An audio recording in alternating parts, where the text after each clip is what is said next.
लोग। So let's begin with 3 जून का analysis. तो पहला आर्टिकल है जीएस पेपर 2 से रिलेटेड साइक्लोन स्ट्रॉम निसर्गा के बारे में। आई होप आप इससे थोड़ा तो आइडिया होगा आपको साइक्लोनिक स्ट्रॉम किसे कह रहे हैं और ये कहाँ पे है। इस बार ये बे ऑफ बंगाल में ना आके कहाँ पे अरेबियन सी में आया है साइक्लोन निसर्गा। ठीक है, तो नेम किसने दिया, इंपॉर्टेंट है। साइक्लोन में क्या होता है, नेमिंग इंपॉर्टेंट है। कौन से देश ने नेमिंग दी, कहाँ पे स्ट्राइक किया, कौन से रीजन्स अफेक्टेड हुए। ठीक है, तो नेम किसने दिया, बांग्लादेश ने। साइक्लोन ट्रैक कौन कर रहा है, आईएमडी हमारे यहाँ का। ठीक है, IMD authorities, India's meteorological department. हम इसके बारे में पढ़ चुके थे। 1875 में बॉडी इस्टेब्लिश हुई थी, मिनिस्ट्री ऑफ अर्थ साइंसेस के अंडर आती है आईएमडी के बारे में ध्यान रखना। ठीक है, तो ये बोला गया है कि भाई ये मुंबई कोस्ट को स्ट्राइक करेगा एंड फिर वो लैंड को एंटर करेगा एंड महाराष्ट्र और गुजरात और अलर्ट में भी रेड अलर्ट जारी कर दिया गया है। ठीक है, अभी क्या बोला गया है कि भाई अभी तो ये सीवियर साइक्लोनिक स्टॉर्म है। ठीक है, तो इसीलिए इसका वो ज़्यादा है नहीं। ठीक है, तो अब ये धीरे धीरे डेवलप हो रही है। तो इनिशियली ये साइक्लोनिक स्टॉर्म थी, फिर ये सीवियर साइक्लोनिक स्टॉर्म में जाएगी, फिर very severe and then super cyclonic storm. ठीक है, तो इस तरीके का जैसे जो साइक्लोन अम्फान आया था, ठीक है, that was super cyclonic storm, तो उसकी स्पीड बहुत ज़्यादा थी, but this is severe cyclonic storm up till now. ठीक है, तो स्पीड देख लेते हैं क्या होता है। होप आप साइक्लोन से वेल वर्स्ड हो क्या होता है।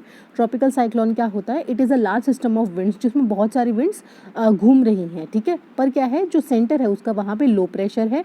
ठीक है, तो जैसे ऐसे मान लो ऐसे घूम रही हैं विंड्स। ठीक है, तो ये जो सेंटर पे हो जाएगा ना, इस पे लो प्रेशर हो जाएगा। तो ये कौन सा एरिया है, लो प्रेशर एरिया। ठीक है, तो अगर कभी पूछ लिएगी प्रेशर ग्रेडियंट आपसे, तो जब सेंटर से हम बाहर की तरफ जाएंगे तो प्रेशर बढ़ेगा, तो low pressure to high pressure area.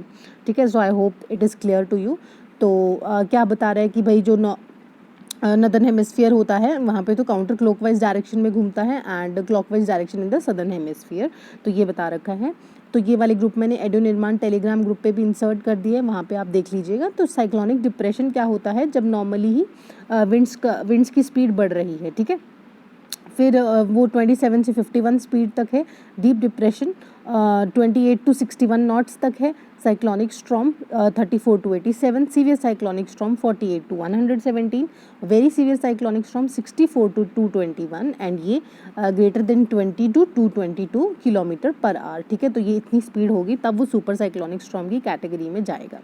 ठीक है, I hope we are clear with that. Then cyclonic formation के बारे में बता दिया कि भाई इनिशियली बहुत ज़्यादा लो प्रेशर सिस्टम चाहिए होता है। ठीक है, थोड़ा टेम्परेचर ज़्यादा चाहिए होता है। ठीक है, टेम्परेचर थोड़ा सा बढ़ के एंड लो प्रेशर सिस्टम होना चाहिए and with a very high speeds revolving around it. ठीक है, तो एक पानी का मान लो ये ओशियन है। ठीक है, यहाँ पे मान लो टेम्परेचर ज़्यादा था। ठीक है, एंड लो प्रेशर यहाँ पे मान लो डेवलप हुआ। ठीक है, लो प्रेशर डेवलप हुआ एंड यहाँ पे आसपास विंड्स घूमने लगी, तो ऐसे ऐसे विंड्स घूमती रहेंगी और ये बड़ा सा साइक्लोन बना लेगी। तो इस तरीके से होता है। तो factors like wind speed, wind direction, temperature, humidity भी टेम्परेचर रोल प्ले करते हैं। ठीक है, अगर टेम्परेचर एकदम से कम हो जाए, ठीक है, तो साइक्लोन नहीं बनेगा। तो ये इस तरीके की भी चीज़ें हैं। ठीक है, and before cloud formation water takes up heat from the atmosphere to change into vapour. ठीक है, तो क्लाउड फॉर्मेशन से पहले वाटर वो वाटर हीट ले लेता है एटमॉस्फेयर से। ठीक है, टू चेंज इनटू वेपर। मान लो ये मैं आपको समझाती हूँ। This is the ocean. ठीक है, ये ओशियन है। ठीक है, तो यहाँ पे क्या है कि पहले यहाँ से वाटर इवेपोरेट होगा। वाटर इवेपोरेट हुआ, ऊपर जाके इसने क्लाउड बनाए। ठीक है, क्लाउड बनाए। ठीक है, तो क्लाउड बनाने तो यहाँ पे एकदम से आप पानी इवेपोरेट होता जाएगा तो यहाँ पे प्रेशर कम होता रहेगा। ठीक है, तो when water vapour change back to liquid form as rain drop the heat release. तो ठीक है, जो हीट यहाँ से चढ़ की गई थी वो हीट दोबारा से रिलीज हो जाएगी। ठीक है, एंड फिर ये जो हीट यहाँ से रिलीज हुई, ये जो आसपास की एयर है इसको गर्म कर देगी। ठीक है, ये जो हीट इससे रिलीज हुई, ठीक है, जो रेन ड्रॉप्स नीचे आएंगी ना फिर इससे, तो ये जो हीट रिलीज हुई ये आसपास की एयर को गर्म कर देगी एंड ये एयर दोबारा से फिर राइज करेगी to cause drop in pressure, क्योंकि ये अगर एयर यहाँ से राइज होगी तो यहाँ का प्रेशर कम हो जाएगा। ठीक है, यहाँ का प्रेशर, तो यहाँ का प्रेशर कम हो गया एंड जितनी ज़्यादा एयर ऊपर रश करेगी उतना ज़्यादा प्रेशर कम होगा और ये साइकिल रिपीट होता रहेगा जिससे साइक्लोन फॉर्मेशन होगा। ठीक है, so I hope we are clear with that. नहीं है तो कमेंट सेक्शन में बता देना, दोबारा से रिपीट कर दूंगी मैं। तो एडिशनल फैक्ट्स क्या है, साइक्लोन अराउंड द वर्ल्ड कौन नेम करता है, रीजनल स्पेशलाइज्ड मीटरोलॉजिकल सेंटर्स। हम इसके बारे में डिस्कस कर चुके हैं पहले ही। And tropical cyclone warning centres के बारे में, तो ये दोनों ही हैं जो साइक्लोन्स का नेमिंग करते हैं। टोटल 6 RSMC हैं, ठीक है, regional specialised meteorological centre and tropical cyclone warning centre, total 5 हैं, ठीक है, इंक्लूडिंग जो इंडिया का हमारा IMD है वो भी इसी के अंदर इंक्लूडेड है। देन इंडियन वेदर ब्यूरो, उसका काम क्या है, जो इंडियन वेदर ब्यूरो है वो जो साइक्लोन्स है उनको नेमिंग करता है, कौन से साइक्लोन्स जो नॉर्थ इंडियन ओशियन, अरेबियन सी या बे ऑफ बंगाल पे डेवलप होते हैं उनके बारे में, ठीक है। IMD ने रिलीज़ कर दी है list of cyclones in the April 2020, ठीक है। जब मैंने बताया था आपको कि इस तरीके की लिस्ट होती है, ठीक है, यहाँ पे कंट्री के नेम होते हैं, ठीक है, जो आसपास इंडियन ओशियन की कंट्रीज़ हैं, ठीक है, श्रीलंका होगी, मालदीव्स हो गई, दूसरी सारी कंट्री वो नाम सजेस्ट करेंगी, उनको आई थिंक 8 नाम देने होते हैं, तो टोटल 64 नेम्स होते हैं, इस तरीके से 64 नेम्स है और बारी बारी करके नाम चेंज होते रहते हैं। मैं वो लिस्ट अगर मुझे मिलेगी तो मैं इंसर्ट कर दूंगी टेलीग्राम ग्रुप पे ही कि भाई कौन से अभी नया नाम होगा, क्योंकि तभी तो बता पाए कि भाई अगला नाम इंडिया का दिया होगा, अगर साइक्लोन आएगा तो उसे गति कहेंगे, फिर निवार कहेंगे, फिर बुरेवी कहेंगे, फिर तकुतई कहेंगे, फिर यास कहेंगे, ठीक है। तो इस तरीके से है, क्योंकि नाम पहले से ही फिक्स होते हैं कि भाई अगर डिप्रेशन आएगा, साइक्लोनिक स्टॉर्म आएगी तो हम उस तरीके का उसको नाम देंगे। सो आई होप आपको cyclonic storm Nisarga is very very clear. Then sun's corona के बारे में है, ठीक है, it is not covid, it is दूसरे वाला कोरोना, ठीक है। तो साइंटिस्ट ने रिसेंटली डिस्कवर किया है tiny flashes of radio light जो सन के आसपास होती रहती है, ठीक है। ये सन हो गया, इससे आसपास इस तरीके की सन फ्लेयर्स निकलती रहती हैं, जिसे नैनो फ्लेयर्स बोला जाता है, ठीक है। तो ये नैनो फ्लेयर्स को बोला जाता है, तो ये निकलती रहती है, तो इसी के बारे में है ये आर्टिकल, ठीक है। तो डेटा किसने कलेक्ट किया था, with the help of Murchison Widefield Array radio telescope के तहत से ये डेटा रिकवर किया है। तो है क्या, फंडा क्या है, रेडियो लाइट्स और signals under study from the beams of electron accelerated in aftermath of the magnetic explosion on the sun, ठीक है। अब आपको पता है सन पे न्यूक्लियर फ्यूजन होता रहता है, एक्सप्लोजन होता रहता है, ठीक है। तो ये वाली चीज़ होती है, इससे क्या होता है, नैनो फ्लेयर्स जनरेट होते हैं, ठीक है। जो टाइनी मैग्नेटिक एक्सप्लोजन्स हुए उससे क्या होता है, नैनो फ्लेयर्स जनरेट होते हैं, ठीक है। और ये इसके बारे में किसने पता लगाया था, सोलर एस्ट्रोफिजिसिस्ट यूजीन पार्कर, जिसके नाम पे जो सोलर पार्कर प्रोब है वो भी है जिनके नाम पे, तो इन्होंने ये पता लगाया था। And researchers believe this explosion could indeed be heating up corona, कि भाई ये जो नैनो फ्लेयर्स है ना, ये सन के अराउंड निकलती रहती हैं, तो ये दोबारा से ही कोरोना को हीट अप करने का में इनका रोल होता होगा, ठीक है। क्योंकि कोरोना क्या होता है, एक तो सन का कोर होता है, यहाँ पे कोरोना आउटर लेयर है, तो आउटर लेयर भी बहुत गर्म होती है, ये जो सन का सरफेस है इससे भी गर्म होती है। तो साइंटिस्ट यही सोचते हैं कि भाई तुझे भी किस बात का एटीट्यूड है, तू कैसे गर्म है इतना ज़्यादा, जबकि तेरे से अंदर वाले इतने ज़्यादा गर्म नहीं है। तो वजह बताने के लिए, तो वही वजह बताए कि जो ओरिजिनली जो नैनो फ्लेयर्स है, हो सकता है वो नैनो फ्लेयर्स इसको दोबारा दोबारा हीट अप करते रहते हों, ठीक है। तो what is sun corona, sun corona outermost part of the sun atmosphere है, ठीक है। एंड स्पेशल इंस्ट्रूमेंट से इसको देखना पड़ता है, एंड टोटल सोलर एक्लिप्स के दौरान ये दिखता है। सो टोटल सोलर एक्लिप्स मतलब पूर्ण सूर्य ग्रहण, सूर्य पे ग्रहण लग गया, मतलब ये सन, ठीक है। तो सन की यहाँ पे मून आ जाता है, ठीक है। तो ये मान लो ये मून आ गया, तो ये मून आ गया, तो बाकी सारा ये वाला रीजन ब्लैक हो जाता है, इतना इतना रीजन मान लो इतना आ गया, ठीक है। तो हमें इतना सिर्फ बाहर का ये वाला सन दिखता है, ठीक है। तब हमें दिखता है ये जो नैनो फ्लेयर इस तरीके की बाहर रेस से निकलती दिखती है ना, उसे नैनो फ्लेयर्स कहते हैं। और ये जो नैनो फ्लेयर्स है तब दिखते हैं जब टोटल सोलर एक्लिप्स लगता है, ठीक है। तो कोरोना भाई बता रखा है कि it is 10 million times less dense than sun surface, क्योंकि सन सरफेस तो सॉलिड है, कोरोना तो आउटर एटमॉस्फेयर ही है ना, तो वो तो लेस डेंस ही होगा, लो डेंसिटी है, तो इसीलिए ये much less bright than sun surface दिखता है, डेंसिटी कम है इसकी इसीलिए।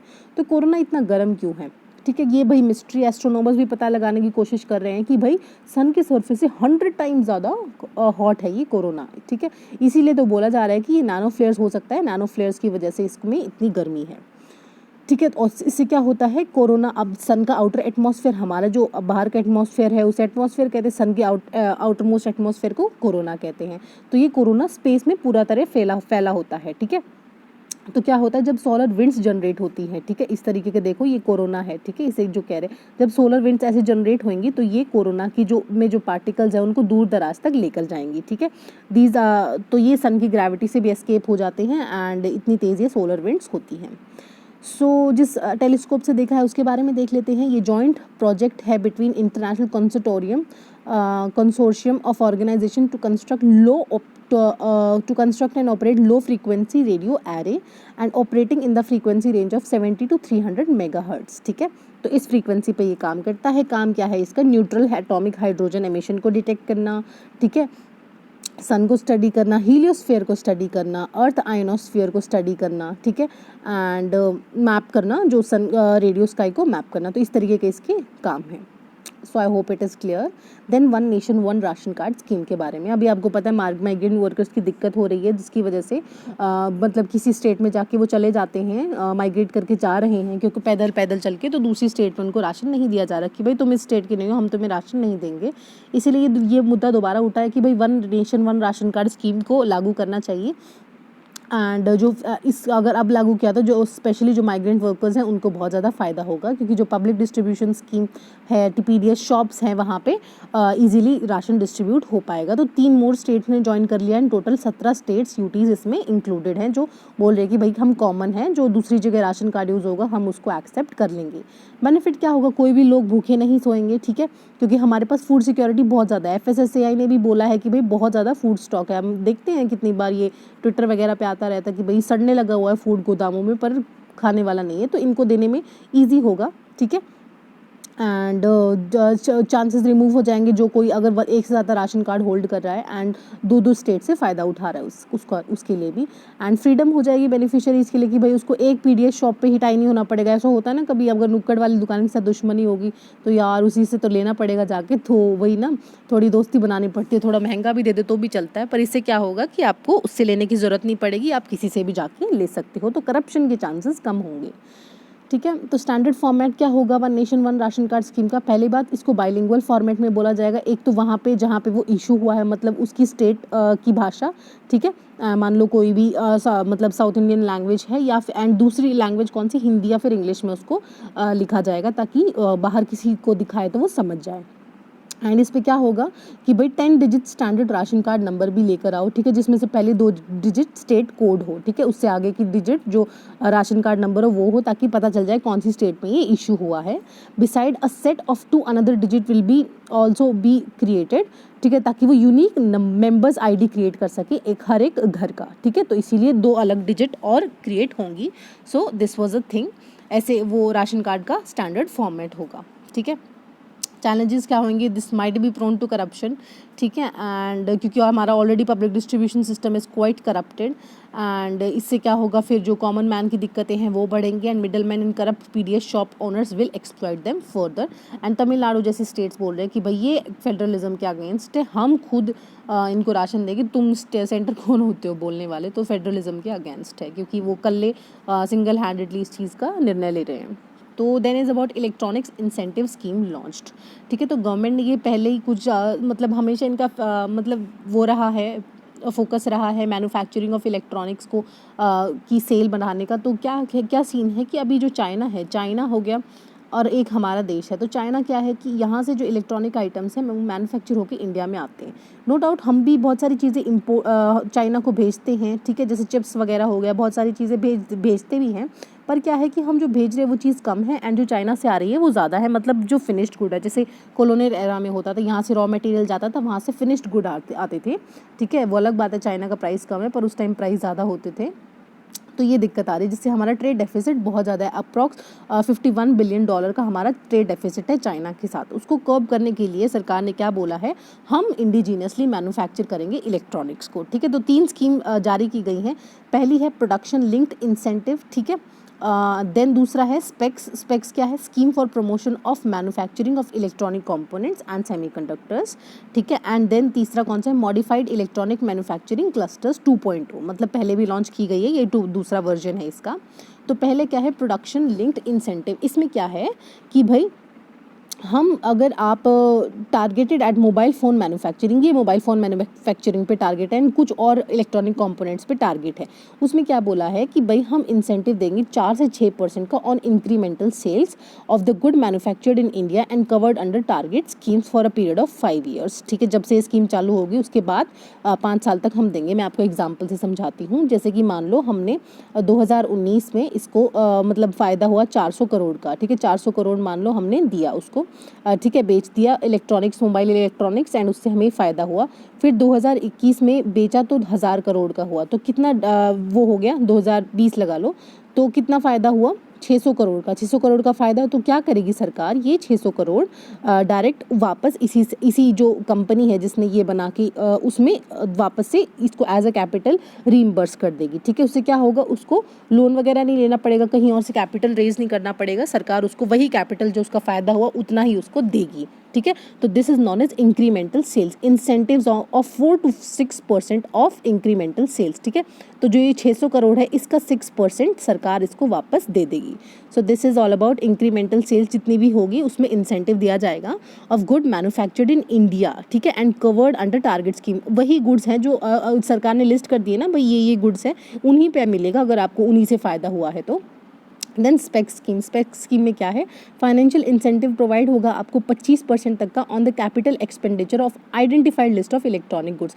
सरकार ने आइडेंटिफाई किए हैं कि भाई इलेक्ट्रॉनिक कंपोनेंट, सेमीकंडक्टर्स हो गए, डिस्प्ले फैब्रिकेशन यूनिट्स होगी, अगर इसको कोई खरीदेगा तो हम उसका 25% कैपिटल एक्सपेंडिचर, मतलब किसी ने दुकान बना ली इस तरीके से, लेकिन वो बना रही है सारी चीज़ें, तो उसका जो 25% हुआ ना, जो उसने कैपिटल खर्च किया, जो उसने पैसा खर्च किया ये सब लाने में, उसका 25% उसको वापस दे दिया जाएगा फाइनेंशियल इंसेंटिव के तौर पे। इसे स्पेक स्कीम कह रहे हैं, ठीक है, for promotion manufacturing of electronic component and semiconductors.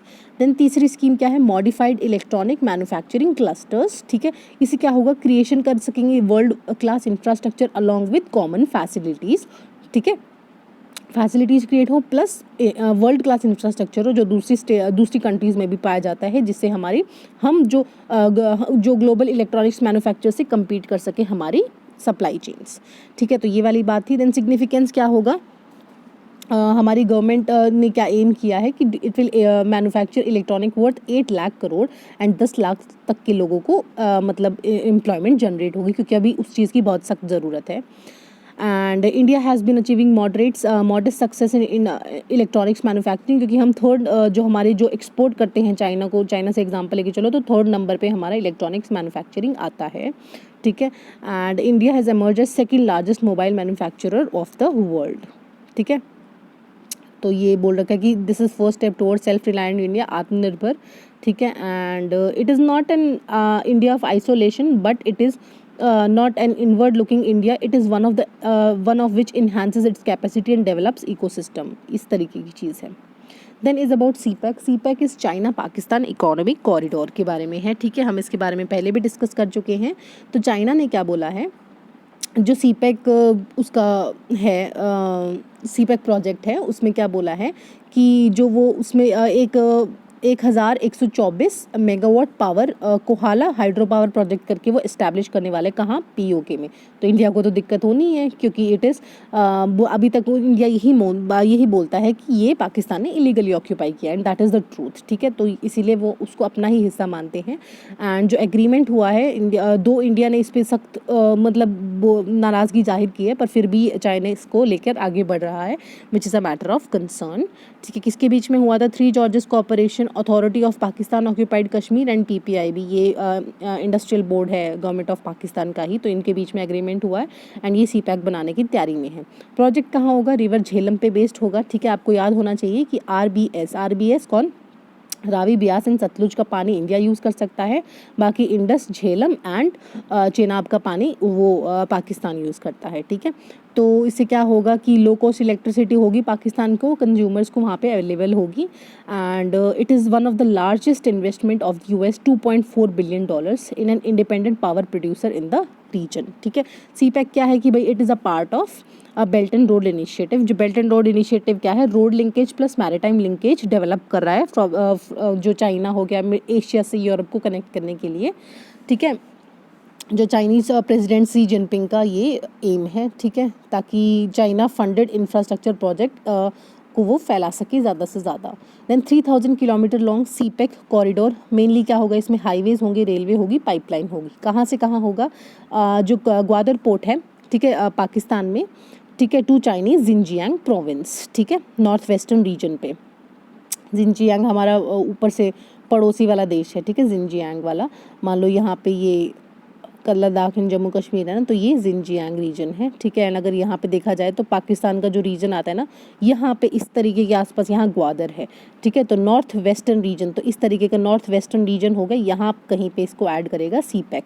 तो उसके लिए इसको पीओके में से होके जाना पड़ेगा, ठीक है, वरना ये क्रॉस नहीं कर पाएगा। तो इसीलिए यहाँ ये सीपैक के बारे में है। तो इंडिया का कंसर्न क्योंकि पहली बात पीओके में से जा रहा है, तो ये सबसे बड़ी कंसर्न है। एंड एक्सटेंसिव चाइनीज़ प्रेजेंस हो जाएगी, अगर ये चीज़ हो जाएगी तो चाइना पाकिस्तान मिलके क्या पता कब हमारे ऊपर युद्ध की तैयारी कर सकें। एंड क्योंकि हमने सियाचिन ग्लेशियर जब वो सबमिट किया था तब भी यही मतलब खतरा था कि भाई जो दे रहे हैं पाकिस्तान अपना एरिया चाइना को, कि भाई कल से चाइना की एक्सट्रीम प्रेजेंस ना हो इस रीजन पे, तो वही वाला खतरा अभी दोबारा से मंडरा रहा है। एंड इससे क्या होगा कि ये भी बोला जा रहा है कि पाकिस्तान और इंडिया में ट्रस्ट इश्यूज तो हैं ही हैं, ठीक है। एंड इससे क्या होगा कि पाकिस्तान डेट ट्रैप में फंस जाएगा, ठीक है, क्योंकि चाइना उसको बहुत ही सस्ते लोन्स दे रहा है। इससे क्या होगा कि वो नहीं रीपे कर पाएंगे, क्योंकि $2.4 billion is not a small amount, ठीक है। तो इससे क्या होगा, वो नहीं लोन रीपे कर पाएंगे and that will fall into a debt trap.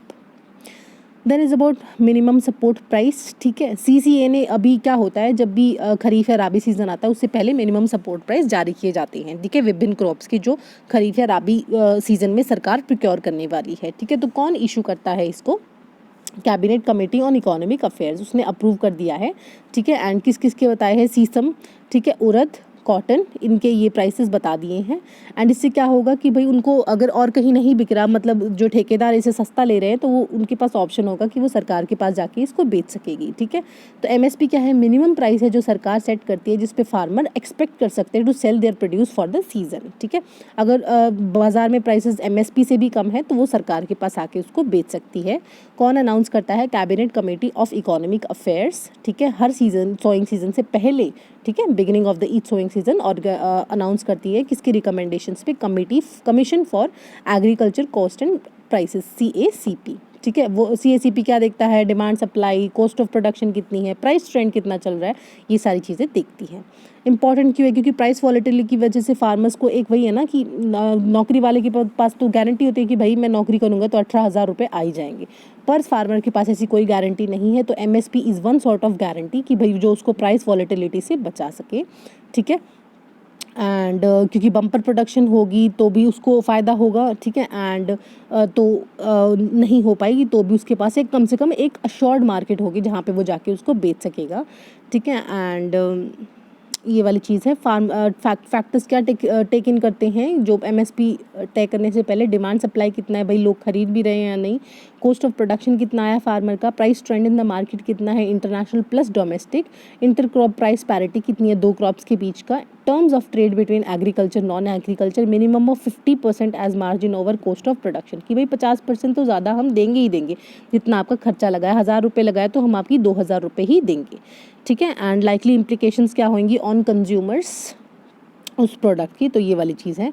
Then what is OTT streaming, तो मेजर प्रोड्यूसर्स क्या बोलेगी, जो मलयालम फिल्म इंडस्ट्री के हैं वो बोले हमें पसंद नहीं आ रहा कि भाई ऑनलाइन रिलीज़ हो रहा है मूवीज़ का, क्योंकि 3 महीने से सब बंद है, ठीक है। तो इशू यही आ रहा है कि भाई कुछ लोग सोच रहे हैं कि भाई थिएटर्स में ना रिलीज़ करके OTT प्लेटफॉर्म जैसे नेटफ्लिक्स प्राइम पे रिलीज़ कर दिया जाए, तो इसीलिए ये रिजेंटमेंट आई है। तो OTT क्या होता है, ऑनलाइन कॉन्टेंट प्रोवाइडर्स, ठीक है, over the top media services जिसे कहते हैं, that offer streaming media as stand alone project, जहाँ पे आप वीडियो ऑन डिमांड प्लेटफॉर्म, अगर आपने थप्पड़ मूवी देखनी है तो वो थप्पड़ मूवी ही आएगी, ठीक है। But also refers audio streaming, messaging services and internet based voice calling solutions भी आप कर सकते हो। ये सरकमवेंट करती है ट्रेडिशनल मीडिया को, ठीक है। जिस ट्रेडिशनल में केबल में अगर कहानी घर घर की आ रही है तो वही देखना पड़ेगा, तो उसको सरकमवेंट करती है। एंड इससे क्या है कि अगर आपके पास एक्सेस है इंटरनेट का तो भाई आप कुछ भी देख सकते हो इस दुनिया में जो भी एग्जिस्ट करता है, ठीक है। तो कंपैटिबिलिटी भी है मल्टीपल डिवाइसेस के साथ भी, ये नहीं है कि भाई आपने 200 रुपये का केबल लिया है तो सबको एक बार टीवी के सामने बैठ के देखना पड़ेगा। 200 का अगर आप नेटफ्लिक्स का सब्सक्रिप्शन लो तो घर वालों के पाँच फ़ोन्स चल पड़ेंगे, टीवी भी चल पड़ेगा। तो ये compatibility with multiple devices, this is very important.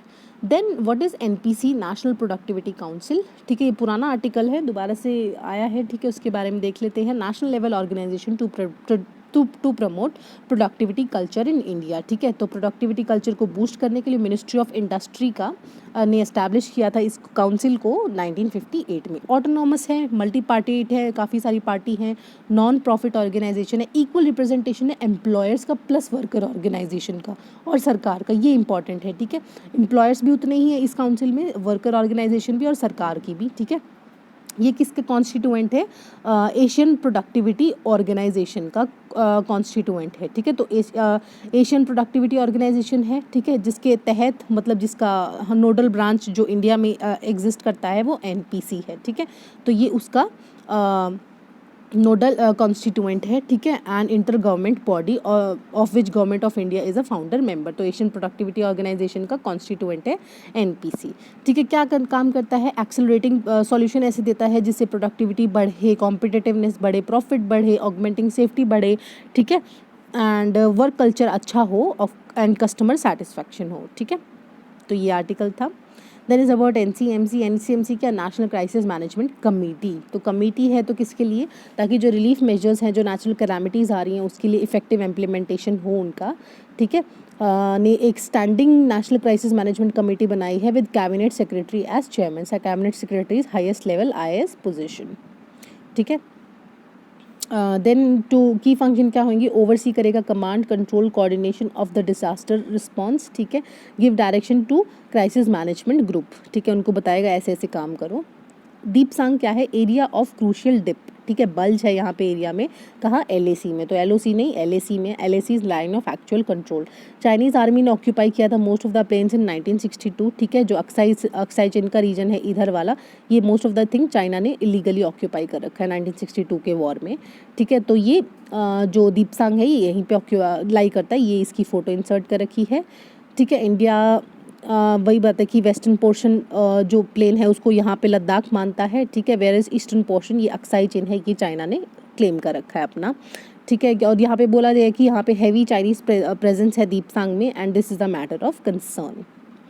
Then is about global economic prospect. ये एक सेमी एनुअल फ्लैगशिप पब्लिकेशन है, मतलब हर छठे महीने वर्ल्ड बैंक इसको रिलीज़ करता है, एक रिपोर्ट है, ठीक है, कि भाई जो वर्ल्ड इकोनॉमी की स्टेट कैसी चल रही है। वही बता रहा है कि भाई रिसेशन आएगा, 4.2% के आसपास सबकी ग्लोबल जीडीपी होगी। तो ऐसा ईयर इशू होता है। अभी आई थिंक 8 जून को ये प्रॉबेबली पूरा रिलीज़ होगा, पूरा रिलीज़ हुआ नहीं है, तब देख लेंगे इसके बारे में ग्लोबल इकोनॉमिक प्रॉस्पेक्ट क्या कहता है। याद ये रखना है, वर्ल्ड बैंक का है, सेमी एनुअल रिलीज़ होता है, हर छठे महीने रिलीज़ होता है, जनवरी और जून में, ठीक है। Then is about Changpa committee. Changpa committee community क्या है?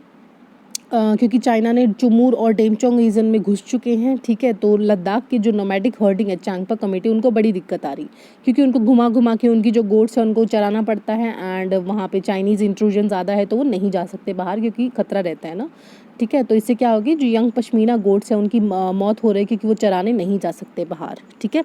तो पश्मीना गोट्स क्या आपने सुना होगा पश्मीना वूल के बारे में, जो कश्मीरी आते हैं शॉल वगैरह बेचने, वो चिल्ला चिल्ला के पश्मीना शॉल करते हैं। तो पश्मीना गोट से जो वूल मिलता है वो बहुत प्रीमियम क्वालिटी का होता है, ठीक है।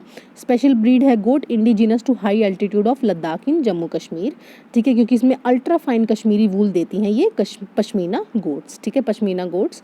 And goats are generally domesticated by nomadic community जो चांगपा होती हैं, ठीक है। एंड इन्होंने बहुत सारे अच्छा इकोनॉमी बूस्ट किया है ले एंड लद्दाख रीजन के, क्योंकि इससे वूल निकाल के फिर अच्छे अच्छे शॉल्स बनाते हैं, ठीक है। So this was the discussion. I hope you like the discussion. Do comment down below. भाई किस दिन तारीफ भी कर दिया करो मैम, अच्छा लेक्चर था, मुझे अच्छा लगेगा सुन के। And thank you so much for watching.